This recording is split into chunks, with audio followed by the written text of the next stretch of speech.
സംസ്കരിക്കുന്ന നിരവധി പദ്ധതികൾ ഹരിത കേരള മിഷൻ ആവിഷ്കരിച്ച് നടപ്പിലാക്കിക്കൊണ്ടിരിക്കുന്നത്. നമ്മുടെ മുകളിൽ മാനമുക്തമാക്കാൻ നമുക്ക് കൈകോർക്കാം. എന്റെ വഴി നല്ല വഴിയിലൂടെ.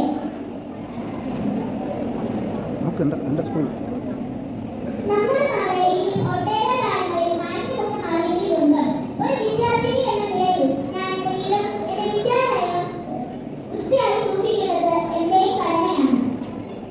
എന്റെ സ്കൂളിൽ എല്ലാ ക്ലാസ് മുറികളിലും വേസ്റ്റ് കളക്ട് ചെയ്യാനുള്ള പ്രത്യേക സൗകര്യങ്ങളുണ്ട്.